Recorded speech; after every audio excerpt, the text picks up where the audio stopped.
Ladies and gentlemen, welcome back to the Raphael Duke Page Guide channel. It is I, Raphael Duke, back here once again to do a quick video. Not to discuss Money in the Bank.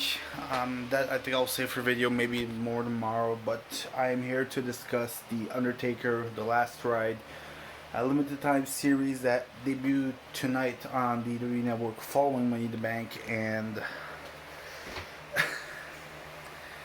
it it, it first of all, it was amazing. The first episode was amazing. I loved it. I loved how it humanized the Undertaker.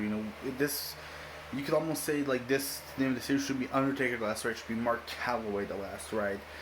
Um, just seeing him talk and talk about how highly he looks at the business and all that almost makes me feel selfish because when he says that he feels like we should pay we should get what we pay for, what we spend our money for, and just the fact that that includes him coming back, and maybe that plays into the factor. At least that's what I feel like. And it's, and then seeing him in the amount of pain he was for Mania 33 was crazy. And it's just you know uh, him doing that match shows what Jim Ross said in this, and even other people, but Jim Ross said best. He is one tough son of a bitch. And them replaying Mania 33, and I remember watching Mania 33, and I was sitting there and I was just crying my eyes out because it felt like it was the last one, and it was the last one at WrestleMania, but it felt like that was the end, like that was it. I was witnessing the end of The Undertaker right now, right in front of my eyes.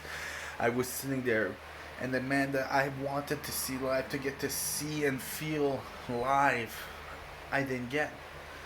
And I felt almost selfish. I felt horrible for that, because I was like, this man has wrestled in WWE since 1990 and has wrestled even before that, and I'm like, I hope he does one more year. I hope he does a little bit more, just a little bit more. And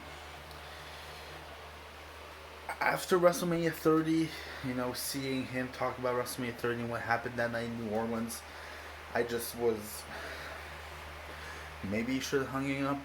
But then, Mania 31, 32, 33, it just shows, I think it shows something that this current day a lot of pro wrestling lacks, and that's loyalty and respect for the business and love for that business, because that's what Undertaker basically stands for, is love and passion and respect for the business we watch called professional wrestling. And hearing him talk about it and watching that, you know Undertaker, if when he's gonna hang it up, he's gonna deserve it 110%. And whenever that is, whether that's, if it's after WrestleMania 36 and the Boneyard match, or if it was supposed to be 34 and with John, or 33 with Roman, or 30 with Brock and the Streak. This is a man that I feel like, being in Vince's place, yes, the Undertaker is gonna attract and get you views and ticket sales and etc. But knowing what kind of state his body is, do you really want to make that call? It's just, all I can say is thank you, Undertaker, for keeping going, and trying to make every moment that you go out there a special one, whether it be just for a segment, whether it be the Saudi Arabia shows, whether it be teaming with Roman against Shane and Drew at Extreme Rules in Philadelphia. I can't thank the Undertaker enough. I don't think there'll be enough to thank him for all that he's given to us, to this business.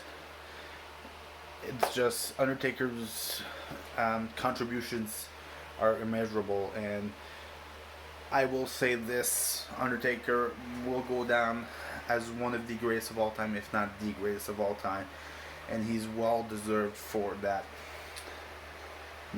title. And All I could say is thank you, Undertaker. Thank you, Mark Calloway. And this series is gonna keep going, and I'm gonna make sure to keep following it. So, thank you for watching, ladies and gentlemen. Make sure to like, make sure to subscribe. Tomorrow, I'll maybe make a video on Money in the Bank. I'm not really sure about it, but if I do, it'll be coming right at you. Thank you for watching. Have yourselves a good night.